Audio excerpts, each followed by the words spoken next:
നമസ്കാരം. നരിവേട്ട എന്ന സിനിമ അതൊരു പൊളിറ്റിക്കൽ ഡ്രാമയാണ്.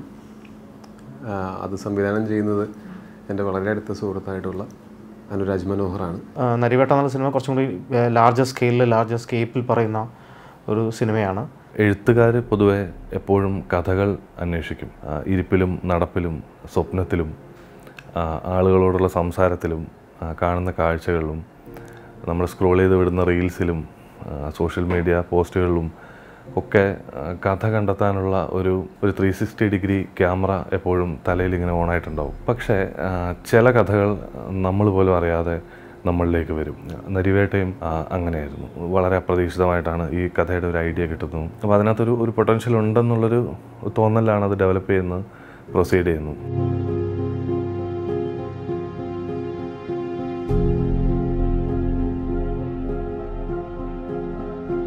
പിന്നീട് അതിലേക്ക് സംവിധായകൻ വരുന്നു. എന്നെ സംബന്ധിച്ചിട്ട് സംവിധായകൻ എന്ന നിലയിൽ എൻ്റെ സംവിധായക കല എന്ന് പറയുന്ന ഈ സംഗീതത്തെ മുന്നോട്ട് നയിക്കുന്നതിൽ നരിവേട്ട എന്ന സിനിമ വലിയ പങ്ക് വഹിക്കുന്നുണ്ട് എന്ന് ഞാൻ മനസ്സിലാക്കുന്നുണ്ട്. ഇപ്പോൾ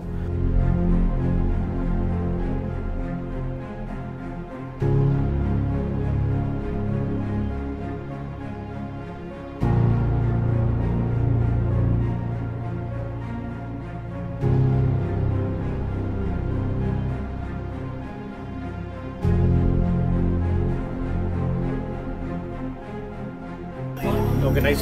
അടിപൊളി.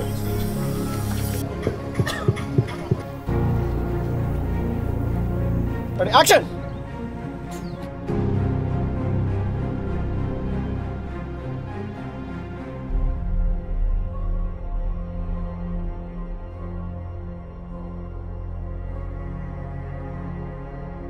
അനുരാജിനെ ഞാൻ തമാശയായിട്ടെങ്കിലും അനുരാജ് ഭയങ്കര എന്താ പറയുക, നല്ല പ്ലാനിങ് ആയിരുന്നു. അനുരാജിൻ്റെ ടീമിലുള്ള, അതായത് ഡിറക്ഷൻ ടീമിലുള്ള അസോസിയേറ്റ് ആണെങ്കിലും മറ്റ് അസിസ്റ്റൻസ് ആണെങ്കിലും ഒക്കെയും.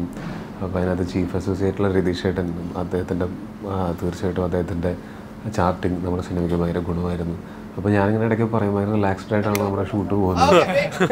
ഞാൻ എന്നിട്ട് പലരോടും വെറുതെ ഒരു ചളി തമാശയുടെ ഞാൻ പറയാറുണ്ട്, നമ്മളുടെ സിനിമ ഷൂട്ട് ഭയങ്കര റിലാക്സ്ഡ് ആയത് കാരണം കൊണ്ട് 1-2 പ്രാവശ്യം ഡയറക്ടർക്ക് പ്രഷർ ലോ ആയി എന്ന് പറയുന്നത്. സാധാരണ പ്രഷർ ഹൈ ആവുന്നതാണ് ഇങ്ങനത്തെ കുറച്ച് 1000 ജൂനിയർ ആർട്ടിസ്റ്റ് ഒക്കെ ഉള്ള അങ്ങനത്തെ സീക്വൻസുകളൊക്കെ നമുക്ക് കുറച്ച് ദിവസങ്ങളുണ്ടായിരുന്നു. പക്ഷെ അതൊക്കെ അനുരാജ് ഹാൻഡിൽ ചെയ്ത രീതിയും ഒക്കെ ഭയങ്കര അടിപൊളിയായിരുന്നു. അതിന് തീർച്ചയായിട്ടും മൊത്തം ടീമിൽ നിന്നുണ്ടായിട്ടുള്ള സപ്പോർട്ടും ഭയങ്കര അടിപൊളിയായിരുന്നു.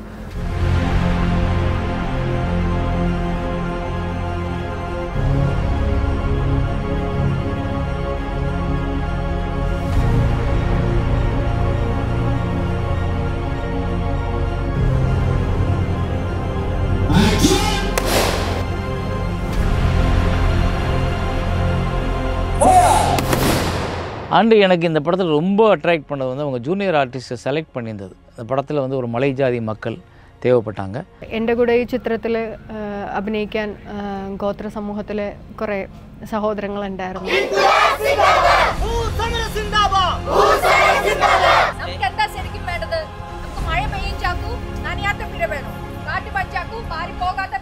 വളരെ അധികം നന്മയുള്ള, വളരെ സൗഹൃദം സൂക്ഷിക്കുന്ന ഒരു കൂട്ടം ആൾക്കാർ.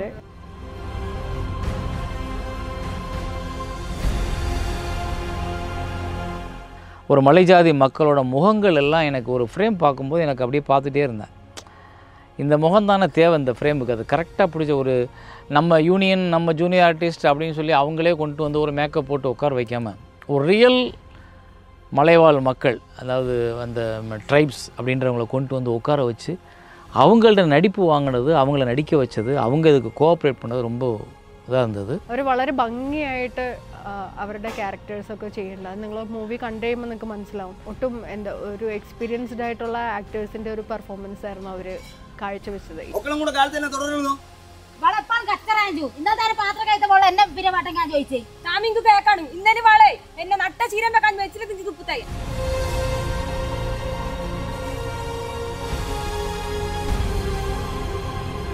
ഇത് എന്റെ ചെടിയാണ്. ചെടി വേണമെങ്കിൽ നിന്റെ വീട്ടിൽ കൊണ്ടുപോയി നട്.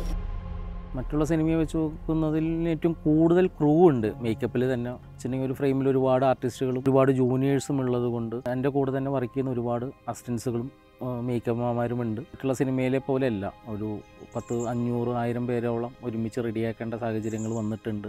ചില സിംഗിൾ ഷോട്ടിന് അതിനനുബന്ധിച്ച് നല്ല ടഫ് വർക്കായിരുന്നു ഈ വർക്കിൽ. പിന്നെ ബേസിക്കലി സിനിമകളിലിപ്പോൾ ഉണ്ടാവുന്നൊരു പൊള്ളൽ, മേക്കപ്പിന് അനുബന്ധിച്ച് പൊള്ളൽ എന്ന പരിപാടിയിൽ നിന്ന് ഡിഫറൻ്റ് ആയിട്ട് പരിപാടികളാണ് നമ്മളിതിൽ ശ്രമിച്ചിട്ടുള്ളത്.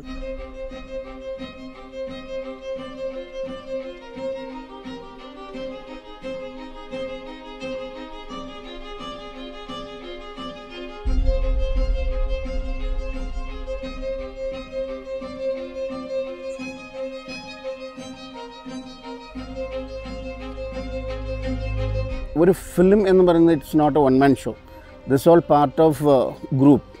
സോ ആ രീതിയിൽ ഇത് വെച്ച് നോക്കുമ്പോൾ എല്ലാവരും, even my assistant, they work and very support for me. Because ഞാൻ പറയുമ്പോൾ ചിലപ്പം കിട്ടാത്ത സാധനങ്ങളായിരിക്കും, അല്ലെങ്കിൽ സംഘടിപ്പിക്കാൻ പറ്റുന്ന സാധനങ്ങളായിരിക്കും. അത് സംഘടിപ്പിക്കുക എന്നുള്ളത് വലിയൊരു ടാസ്ക് തന്നെയാണ്.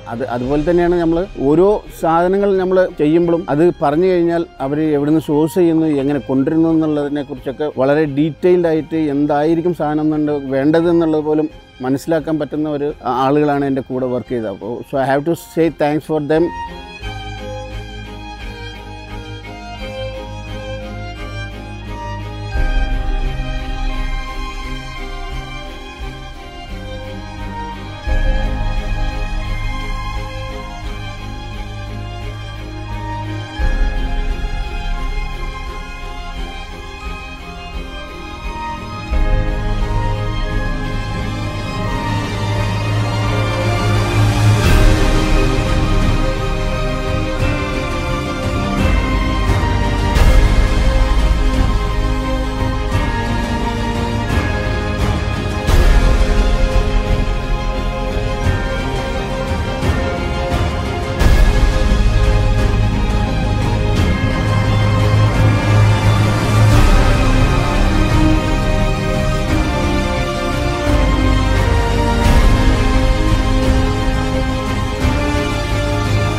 നരിവേട്ടയെ സംബന്ധിച്ചിടത്തോളം ഇതൊരു വലിയ സ്കെയിലിൽ റെഡിയായ ഒരു മൂവിയാണ്.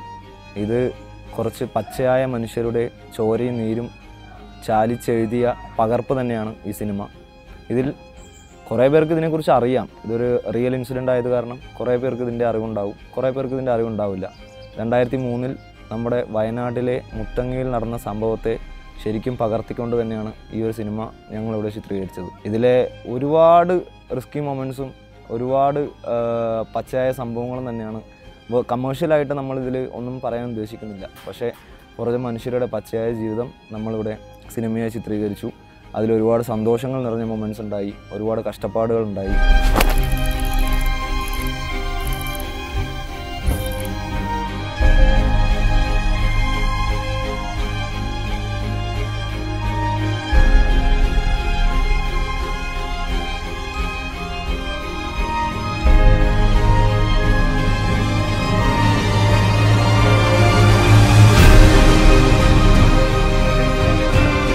ഈ സിനിമയുടെ ലൈറ്റിങ് എന്നൊക്കെ പറഞ്ഞാൽ ഒരുപാട് റിസ്ക്കാണ്. അത് കാട്ടിൻ്റെ ഉള്ളിലും കൂടെ ആയതുകൊണ്ട് മരങ്ങൾ, പിന്നെ മഴ, ഈ ലൈറ്റൊക്കെ നമുക്ക് മഴ നനഞ്ഞാലൊക്കെ ഭയങ്കര വിഷയങ്ങളാണ്. അപ്പോൾ അതുകൊണ്ട് അതൊക്കെ ഒരുപാട് സമയമെടുത്ത് ഒക്കെയാണ് ചെയ്തത്.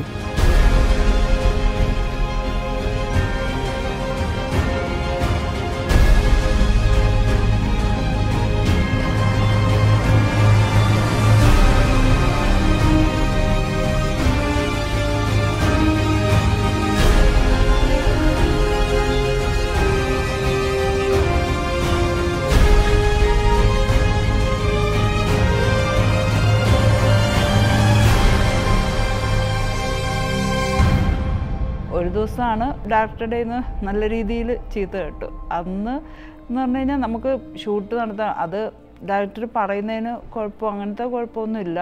പക്ഷേ നമ്മൾ ഓർക്കും രാവിലെ ആൾക്കാർ എത്തുമെന്ന്, പക്ഷേ സമയത്ത് ആൾക്കാർ എത്തിയില്ല, ഷൂട്ടിൻ്റെ സമയത്ത് ആൾക്കാരെ കാണുന്നില്ല, അങ്ങനെയൊക്കെ ആയിട്ട് നല്ല രീതിയിൽ എനിക്ക് വഴക്ക് കിട്ടിയിട്ടുണ്ട്. ഇതിനകത്ത് എടുത്തു പറയാനുള്ള ഒരു കാര്യം, നമ്മൾ ഏകദേശം ഒരു 75 ഡേയ്സ് പ്ലാൻ ചെയ്തിട്ടാണ് ഈ മൂവി സ്റ്റാർട്ട് ചെയ്തതെങ്കിലും നമ്മുടെ ഡയറക്ടർ അനുരാജ് ഏകദേശം 68 ഡേയ്സിൽ കംപ്ലീറ്റ് ചെയ്തതാണ് നമുക്ക് ഏറ്റവും വലിയ സന്തോഷം നൽകിയത്. എനിക്ക് ഒരു ബെസ്റ്റ് എക്സ്പീരിയൻസ് തന്നൊരു പടമാണ്.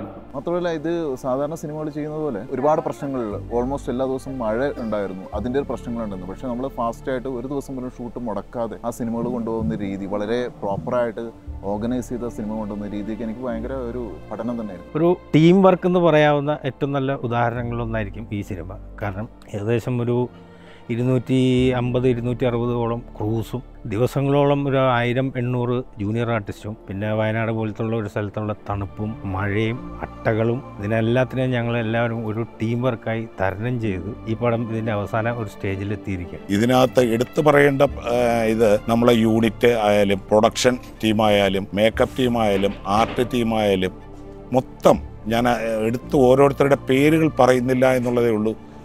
വളരെ ഭംഗിയായിട്ട് ഡയറക്ടർ എന്തുദ്ദേശിച്ചോ അതോടൊപ്പം നിന്ന് കറക്റ്റ് ചെയ്ത് തീർത്ത പടമാണ്. അതിന് പൂർണ്ണ സപ്പോർട്ട് നമ്മുടെ പ്രൊഡ്യൂസർ ഭാഗത്തു നിന്നുണ്ടായിട്ടുണ്ട്. ആദ്യം ആ പ്രൊഡ്യൂസർമാർക്ക് എൻ്റെ നന്ദി.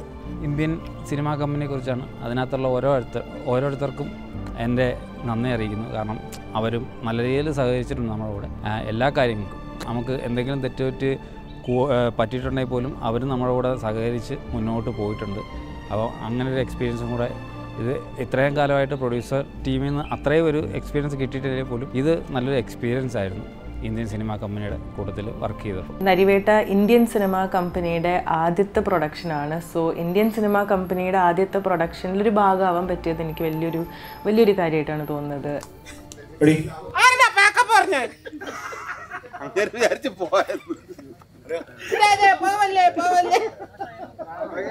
നരിവേട്ടയുടെ എക്സ്പീരിയൻസ് എന്ന് പറഞ്ഞു കഴിഞ്ഞാൽ ഭയങ്കര ഒരു എക്സ്പീരിയൻസ് ആയിരുന്നു. അത് എങ്ങനെ പറയണമെന്നറിയില്ല. ശരിക്കും എന്താ ഇതിൽ കൂടുതലും നൈറ്റ് ഷൂട്ട് കുറച്ചുണ്ടായിരുന്നു, പിന്നെ പകലുണ്ടായിരുന്നു. പകൽ ഷൂട്ടുണ്ട്. പകൽ നടക്കുമ്പോൾ എന്ന് പറഞ്ഞാൽ വേറെ എവിടെയെങ്കിലും ആണെങ്കിലും നമ്മൾ വിയർത്ത് ഈ ഓട്ടവും അടിയും ഇതിനൊക്കെ അങ്ങോട്ടും ഇങ്ങോട്ടും ഒക്കെ ഓടിയൊക്കെ വരുമ്പോൾ നല്ല ശരീരമൊക്കെ വിയർക്കാറുണ്ട്. ഇത് കൂളാണ്. പകലൊക്കെ ഏത് സമയത്തും നമുക്ക് കൂളായിട്ട് നിന്ന് ഷൂട്ട് ചെയ്യാം. നൈറ്റ് ഷൂട്ടായിരുന്നു ദുർഘടം. കാരണം എന്ന് പറഞ്ഞു കഴിഞ്ഞാൽ ഒരു സമയം കഴിഞ്ഞാൽ എനിക്ക് തോന്നുന്നു ഊട്ടിയേക്കാളും കുത്തുന്ന തണുപ്പാണ് കേട്ടോ. പാതിരാത്രി കഴിഞ്ഞാൽ നമ്മൾ വെളുക്കെ ഷൂട്ടുണ്ടായിരുന്നു. 6 to 6 ഷൂട്ടായിരുന്നു. അങ്ങനെ കുറച്ച് ദിവസമൊക്കെ ഇവിടെ ഉണ്ടായിരുന്നു. പിന്നെ ഈ അടുത്ത സമയത്ത് ഒരു പുലിയെ പിടിച്ചത് അവിടെ ഇട്ടാണെന്ന് പറഞ്ഞു കേട്ടിട്ടുണ്ട്. പിന്നെ നൈറ്റ് ഷൂട്ടിന് ഒരു ദിവസം നൈറ്റ് ഷൂട്ടില്ലായിരുന്നു. നമ്മൾ ഈ ഫുഡൊക്കെ എല്ലാവരും കഴിക്കുന്ന സ്ഥലമുണ്ട്, അതിൻ്റെ തൊട്ട് ബാക്കിൽ ഒരു പുലി വന്ന് മാനിനെ അടിച്ചുകൊണ്ട് പോയി. 5000-ലേറെ മാനുണ്ട്, 4 പുലിയുണ്ട്, കരിമ്പുലിയുണ്ട്, എല്ലാം ഉള്ള നല്ല രസകരമായ സ്ഥലമാണ്. എക്സ്പീരിയൻസ് ശരിക്കും നൈറ്റ് അന്ന് ഷൂട്ടുണ്ടായിരുന്നെങ്കിൽ പുലിയോട് ചോദിച്ചാൽ മതിയായിരുന്നു. അത്രയ്ക്ക് പുലിശല്യമൊക്കെ ഉള്ള ഒരു സ്ഥലമാണ്. ഡയറക്ടർ മനഃപൂർവ്വം ഇവിടെ അനുരാജ് ഇവിടെ തന്നെ നമ്മളെ കൊണ്ടുവന്നു. പിന്നെ എനിക്ക് കാണാൻ കഴിഞ്ഞത് സാധാരണ സിനിമയിലൊക്കെ ജൂനിയർ ആർട്ടിസ്റ്റിനെയൊക്കെ നമ്മൾ കണ്ടിട്ടുണ്ട്. കാര്യം ഈ സിനിമയിൽ കണ്ട ആൾ തന്നെ മറ്റേ സിനിമയിൽ ഇല്ലെങ്കിൽ വരുന്ന പലരെയും ഇതിൽ ഒരു 1000-ൽ പരം പുതിയ ആൾക്കാർ ഇതിൽ വർക്ക് ചെയ്തിട്ടുണ്ട്. അതെനിക്കൊരു വലിയ പുതുമയായിട്ട് തന്നെ തോന്നി. പിന്നെ കണ്ടില്ലേ, ഇവിടെയാണ് ഇടയ്ക്ക് ഷൂട്ടിംഗ് ചിലപ്പോൾ നിർത്തി വെക്കേണ്ടി വരും.